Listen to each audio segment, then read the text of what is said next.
What is going on YouTube? Before I get into my latest story about what's going on with Megan Thee Stallion, I want to tell everybody thank you for y'all support for my videos for this year so far. I also want to thank you guys for the last video I made. Got a lot of haters about it. I ain't worrying about it. That's just part of the game. People are going to continue to hate. That just lets me know that I'm doing what I'm supposed to do, that I'm making the content that I'm supposed to make to get everybody's attention. Nobody's not going to agree with my opinions. That's cool because at the end of the day, we all got our own opinions and we all got our own feelings when it comes to people that voice their opinions. So it doesn't bother me. I'm glad about it. And I'm going to proceed with this. So let's talk about Megan Thee Stallion. Megan Thee Stallion right now is not doing so well. If you haven't heard recently, Megan Thee Stallion is at war with her label 1501 Certified Entertainment because of the fact of the matter, she wants out of the original deal. So before I go into it, let me give you a backstory. 1501 Certified Entertainment is owned by Carl Crawford. Carl Crawford is an ex-baseball player. He was in Major League Baseball. He made some money. And after making his money, you know what I'm saying, he took that money and he started a record label, which in most cases is a music group, okay? Difference between a record label and a music group is basically a collective, basically a company that helps new artists get out there so they can make more money with their music to the point in the end of the day they sign on to a major label or become hot and they get a return on their investment. All right. So when Megan Thee Stallion signed this deal back in 2015, her mother was alive. Her mother was her manager. Her mother and her both went over the paperwork. Well, they didn't really went over the paperwork. They were both so excited that they had a guy from the city of Houston, Texas, who had a lot of bread, could get her more exposure, invest in her, believe in her, and get her out there. They decided, all right, we're going to sign with you. We're going to let you do what you do. All right. And he did that, okay, at the time. While Megan was on her grind with her mom, she talked about how she would promote herself independently, kept making this music, doing these shows, things of that nature. He kept supplying this money because he was impressed that there was a young girl who was in college who had a drive, who embraced his sex appeal. So, like any man who's seeing potential talent, he's gonna rock with it, right? He's gonna keep investing because he wants a what? Return on his investment. All right. The problem started with Megan Thee Stallion and Carl Crawford was when she started getting the buzz. This really started happening roughly around 2000 last year in November, when out the blue she announced that she had did a deal with 300 Entertainment. So when that happened, when she got to deal with 300 Entertainment, that was kind of a, surprise shock, whatever. It's cool. 300, if you ever noticed, these are the same people that helped out the Migos. They were involved with Young Thug. Got a reputation of being like a 360 deal type of company. But at the end of the day, this is the starting point where a lot of hip hop artists that are major have went through first. Okay. Then here comes the whole all of a sudden that he wasn't prepared for, that she then gets signed with Rock Nation, which was roughly around early part of, I want to say either in December or January. I don't know when it was in the time frame. When she got signed with Rock Nation for management, Rock Nation's job is to be that mecca to help budding artists like Megan Thee Stallion get all the money, get all the endorsements, and to get the right deal to make them the maximum amount of profit in their pocket, and eventually help them to be able to have their own entity and to own their royalties and things of that nature. Well, they go and they look at her contracts with 300. They look at her contracts with 1501 certified entertainment, and they were like, do you know this in your contract? And she's like, what do you mean? Your contract is saying that you are in a 60-40 deal with these people. They get 60% of all your hard work, you only get 40%. And knowing her, she probably was like, I didn't know that. Have you noticed that your money is not right like anybody else that's going platinum in this industry? She probably said, well, yeah, I thought that was just normal because I'm still grinding. I'm still trying to get up there. No, that's not normal. You should be in a 50-50 deal, or it should be the other way around. You getting 60 and they getting 40. You need to go up here. We need to renegotiate this contract and help you get the right bread. Well, she goes with these lawyers, all these guys from Rock Nation's help, try to talk to Carl Crawford about renegotiating that contract. That's when Carl Crawford like, hell no, I'm not renegotiating this contract. You signed it. You know what the obligation is and what expected. I need these albums. I need this. I need that. I tell you what, I'm not letting you release no music until I get what I want. That means you saying you satisfied with what the terms of this contract is. And now this is where we at. This is why Megan Thee Stallion now is at a standstill with her music. And now she's got to go through a lawsuit and court battle with everything else. Now, see, this is what people don't understand about Carl Crawford. And you probably ask yourself, well, how in the hell Carl Crawford is able to do all of this and not be able to be stopped from keeping the hottest female artist right now in the game, from dropping music and have that kind of control over her income. Carl Crawford is in business with Jay Prince. Jay Prince is like his mentor. And if you don't know Jay Prince, you need to look up Jay Prince. Jay Prince is like the Jay-Z of the South. All right. Whatever Jay Prince says or goes in the South when it comes to the music business, it goes that way. He got a lot of power. He's that dude that put Suge Knight, make Suge Knight look like a fucking puppy. Let's put it that way. He make him look like a puppy. This guy is that dude. Now, with the backing of Jay Prince, mentoring, showing and teaching, and probably, giving Carl Crawford advice on what to do, it's probably going to be pretty nasty. I mean, right now, she's this is what the update was so far in the last 12 hours, that she gets the green light from a district judge in Harris County, Texas, which is Houston, which out of Houston, granted her a temporary restraining order, which prevents her label from blocking the music she plans to drop on Friday, and they can't reach out to her on social media. Now, that was a victory for her, but the thing about it is that she's got to watch out for is that Jay Prince is that dude that is known to give out a message. Okay, and he's that type of dude, and he's good at getting what he wants, and so far so good. He's got it. He's gotten it in the past. On this one right here, like I said, she's got Rock Nation behind her, but I don't really see Megan Thee Stallion coming out really on top on this one.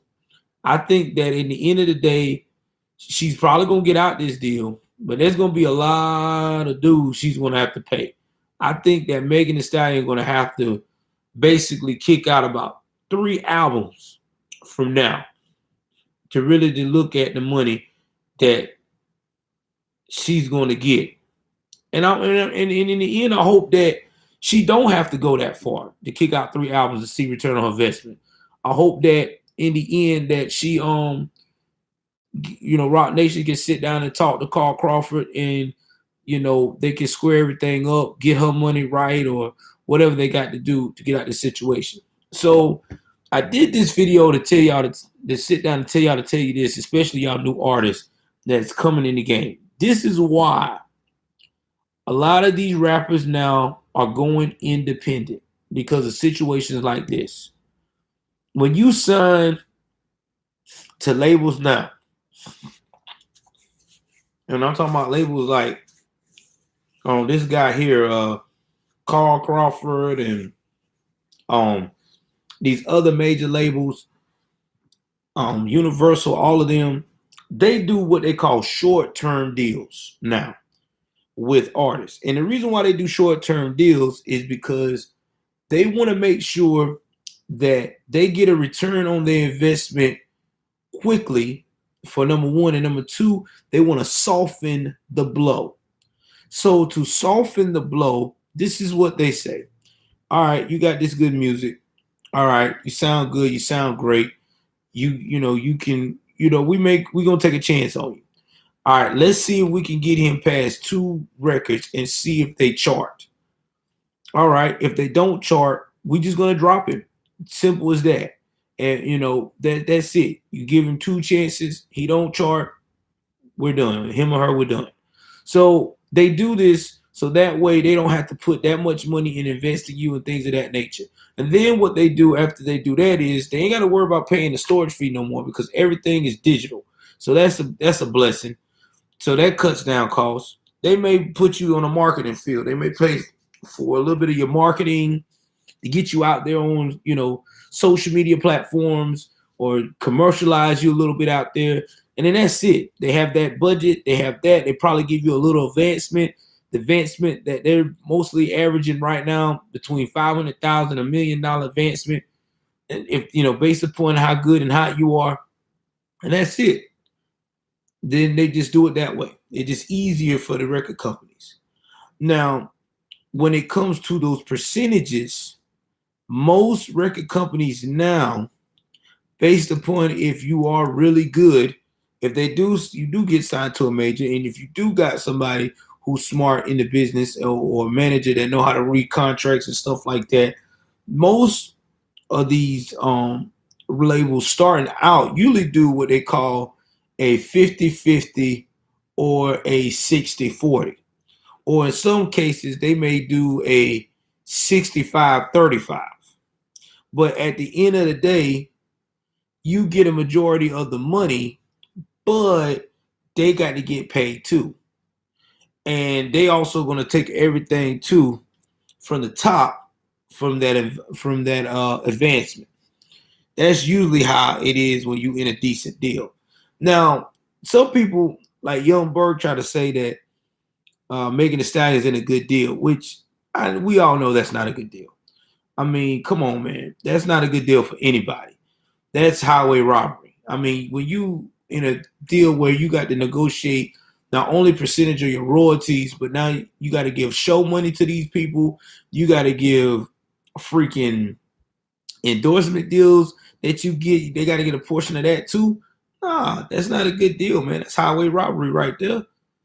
That's highway robbery. And they right. If they cared about the artist, she should get the maximum of her deal. The only thing they should be focusing on is the music content in general to pay bills. I mean, come on. Carl Crawford really not hurting for nothing. He's a retired baseball player that's going to get a check from the Major League Baseball for the rest of his life. And he's got money that he's probably invested and saved over the years of playing. So he's not hurting. This is just, again, greed that they talk about all the time. So I know you're probably going to ask yourself, so how can you really make sure you don't get screwed over in the record business at the end of the day? I'm going to tell you, like all of them are telling you now, be independent. That's the best way. Be independent. Because a lot of these rap artists that are rapping, that do have their own label, they won't take a chance on an artist unless that artist is showing them that they can move units independently. I mean, if you don't believe me, listen to the baby when he looked up on the stunting for Vegas. You know, stunting for Vegas had to prove to the baby, this is why you should let me link up with you. This is what how many units I moved in the state of North Carolina by myself. Oh, you did that by yourself? Yeah. All right. You on my label now. Same thing with all these other artists out there. T.I. even put it out there about 3 months ago. He said, the only way I will sign anybody to my label, you got to show me you can move units independently. And that's just what it is. That's what everybody's aiming for. You got to show that you can make money on your own. If you can't make money on your own, these record companies are not going to sign you anymore. That's why that's what they're looking for. Because to them, independent is a low risk to them. Because they independent, only thing they got to pay is a distribution deal. Okay, that means you get, let's say for instance, with the distribution deal, whatever profits you make, now you're looking at 70 to 30%. Okay, you get 70% of the profit, they get 30% of what you make for the distribution deal. That's it. It's a win-win for everybody. You own your masters, you own your royalties, you got that. That's all on you. You get paid for the rest of your life.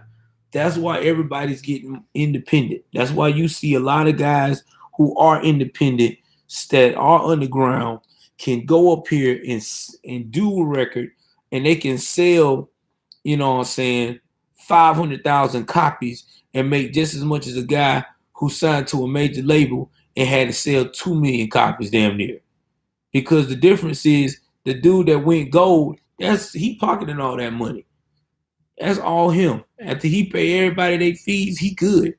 Unlike you had to go out here and be a platinum plus just to get where he at, because you signed to a major and he signed independently, and he's just getting a distribution deal from the major.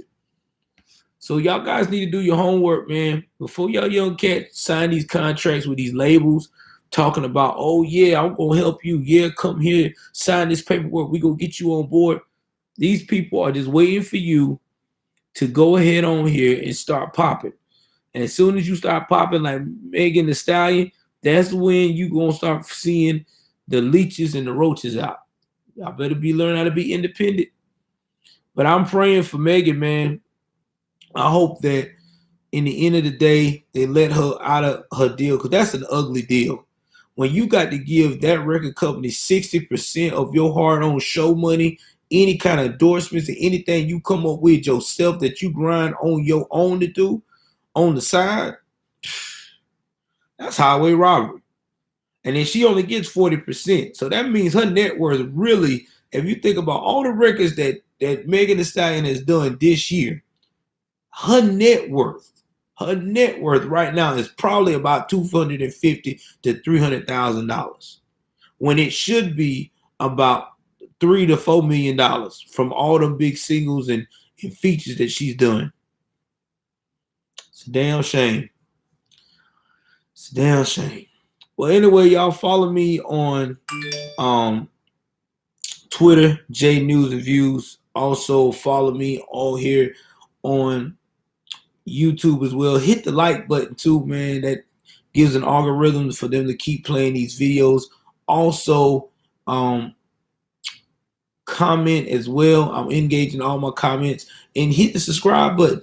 So every time I got some new things going on, you'll be informed immediately. And like I said, when I get to 1,000 subscribers, the first time I get to that 1,000 subscribers, one of y'all will get a gift card from me for $20.